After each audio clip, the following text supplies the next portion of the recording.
Hello, thanks for joining us. It's been a while. Fall has begun. Oscar and I were out for a morning grouse hunt. Saw a couple grouse, a couple woodcock, but didn't have any shots, which is okay.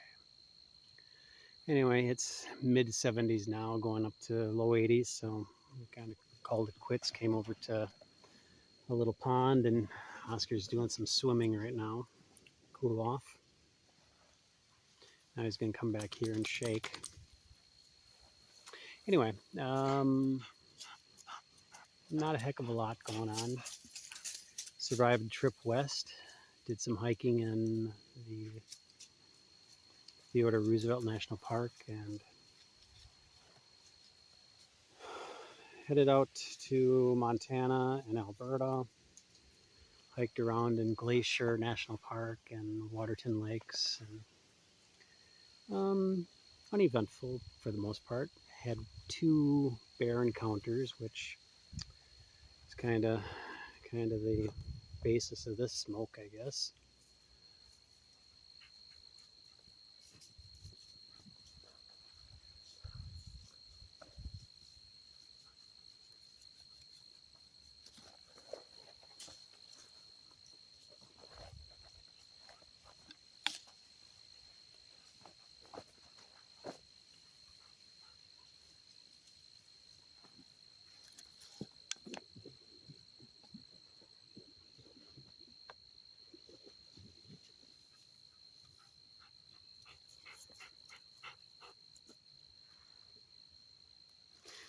So 2 bears, that's what we'll call it, I guess. The title of this video, 2 bears. I live in bear country. I have black bears. I've had black bear encounters for years. Hiking trails, riding my bicycle, walking out my door to my house. I have bear encounters. And normally, here they're black bear, but normally they don't want anything to do with humans, and they'll pretty much vacate once they find your presence is there. Western bears, or at least the bears in the parks, I think see a lot more human activity, and they're not nearly as scared of humans as the bears around here, or at least that's my impression. Some say they're grouchier.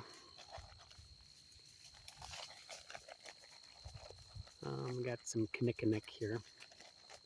It's a rustica base with some herbs in it. There's some willow bark, red willow bark, some bearberry, some raspberry leaves, some other stuff. But it's a rustica base. Have a elkhorn tamper,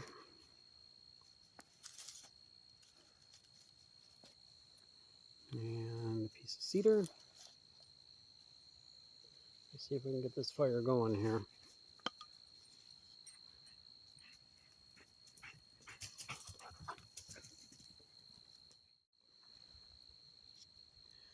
So, western bears. My wife and I, as I said, we were out west hiking, and we were in Glacier. We were in the Two Medicine Valley. We're doing a hike around Two Medicine Lake through the valley and Dawson Pass. We had taken the trail to go see the Twin Falls. It's basically a small creek, or a unnamed creek, that comes off that cascades off the side of the mountain. And right before it cascades off the mountain, this creek splits in 2.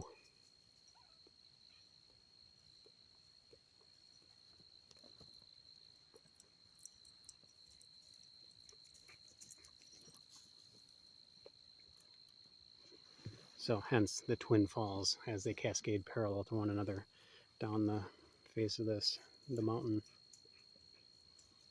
and then they rejoin into a single creek. It's a pleasant, pretty hike. But in the valley there, right before the trail splits, there's a meadow, and the huckleberries were ripe.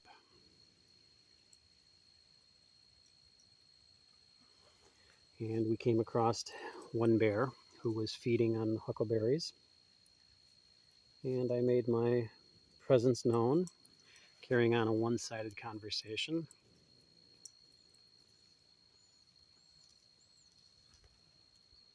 With the, hey bear, how you doing, bear? You look pretty, bear. Oh, what a beautiful coat you have, bear. Whatever came to mind. Didn't care. Didn't really seem to care.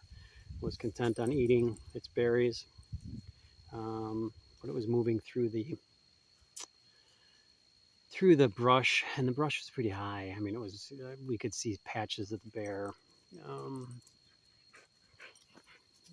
and eventually the bear was working towards us. So we backed up a bit, and it popped out on the trail about 15 feet in front of us. So had the bear spray, took the safety off. The safety had been off for a while, but that's as far as it got. The safety block was taken out. Didn't need to use it. Bear came out of the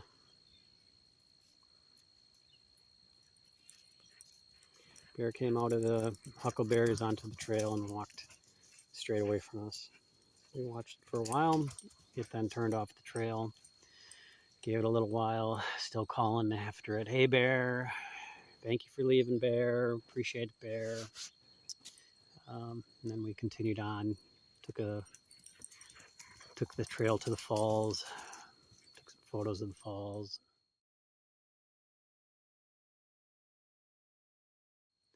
And then we were coming back because because that was kind of a dead-end trail just to the falls. So we backtracked. Came back close to that same meadow point, and we heard munching, and it's like, oh yeah, that's munching. Looked and we could see spots of brown. It was another bear, different bear. This one was not. The muzzle had a little bit of a tawniness to it, but it wasn't as nice as the other bear, or as pretty in my mind.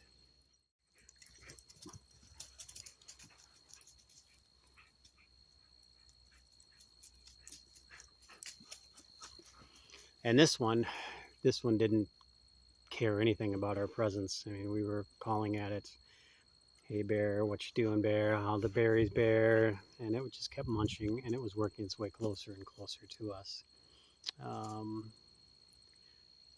We were we hadn't yet reached the trail, so there was nowhere really to go other than wait it out, see what happens.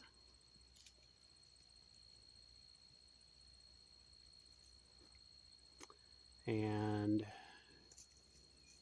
at about that time, we saw two horse riders riding the trail. So we're yelling at them, hey, bear over here. Yeah, we can see it. Yeah, you got a higher vantage point than us. Yep, it's right there. Eventually, we just managed to put the horses between us and the bear and walked out of the trail. To the credit, the horses were very well behaved. I would have thought they would have been spooked by a bear, but they weren't. Very well under control. So those were my bear stories. 2 encounters with bears who didn't have much care for the human presence. I don't think there was any real danger because the huckleberries were plentiful.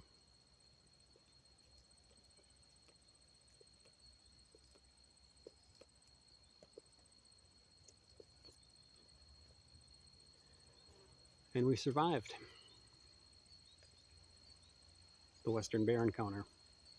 Now, I identified them as black bear. To me, they look like, young black bears.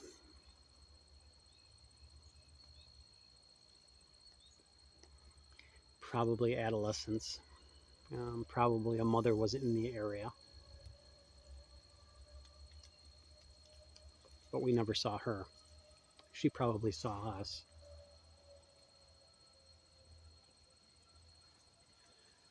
Tis the way.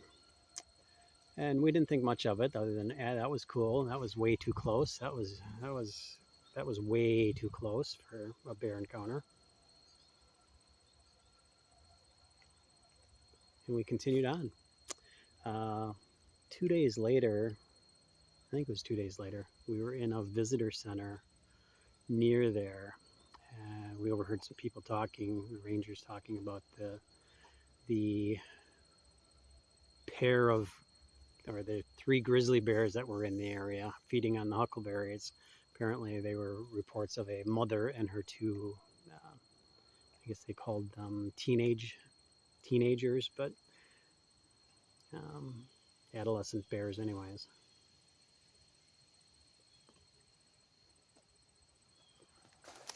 So, could have been another 3 bears, maybe, maybe not. But I'm pretty sure they were black bear, the ones that we saw.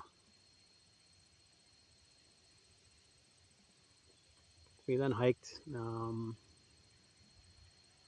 in Waterton Lakes in Alberta, and I guess it was on the way back we actually saw, a friend of mine sent me a link to the newspaper article of a bear attack in Glacier the time we were there. Apparently a woman was attacked and mauled by an unidentified bear. It looked to be a cinnamon bear. They never, at least the article at the time, didn't identify it as a grizzly or black bear, other than it was cinnamon colored. And it was in a different part of the park, so it wasn't the same bears. In honor of the 2 bears of 2 falls of 2 Medicine Valley, I am smoking my bear effigy pipe. This is a black pipestone.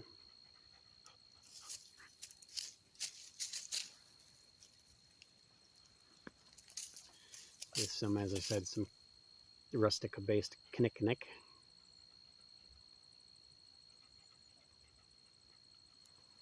And I'm going to concentrate on getting this actually going. Soapstone pipes, or pipestone, claystone, mudstone. There are a couple different materials that are used for, well, more than a couple. There are a lot of different materials that are used for stone pipes. The most common is red pipestone or catlinite.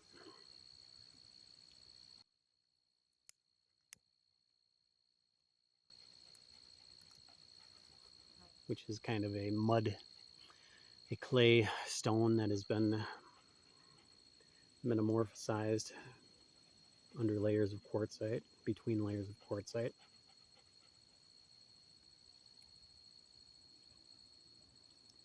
And then there are the black pipes, or the black soapstone pipes.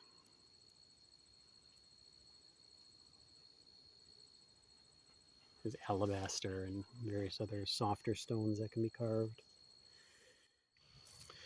So I finally got the pipe to smoke,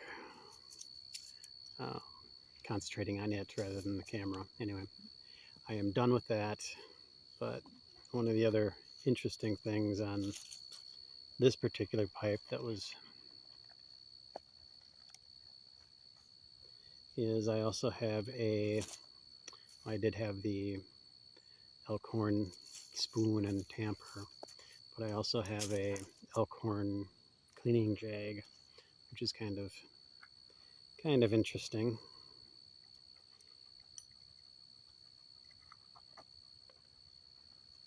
You can fit a piece of cotton flannel to the end of it,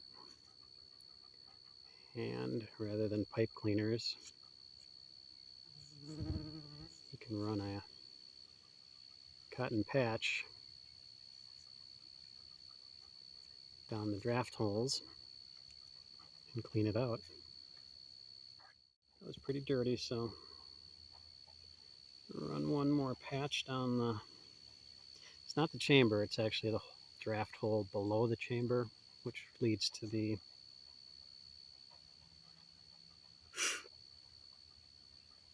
draft hole under the, through this block of the stone.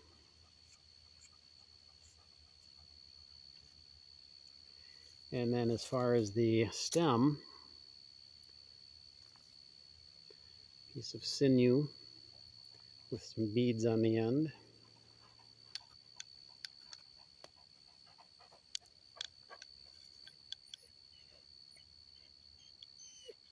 Drops nicely down the stem.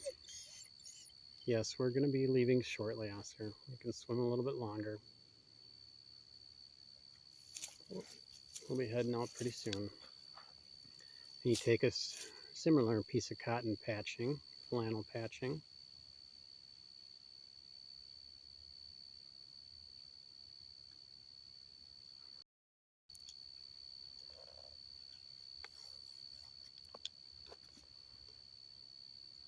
and you clean out the stem.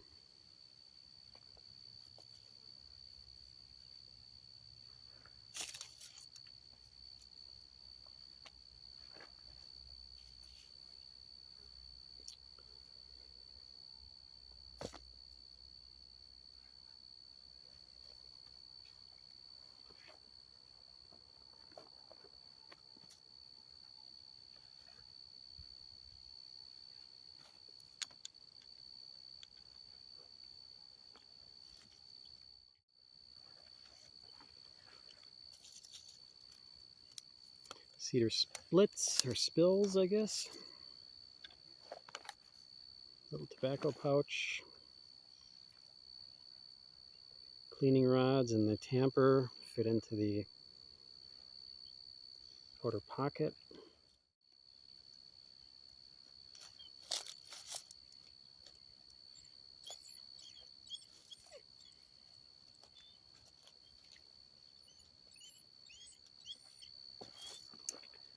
There you go. All right, take care. I hope you are out getting some enjoyment out of fall. I hope fall has found you. And perhaps we shall see you again.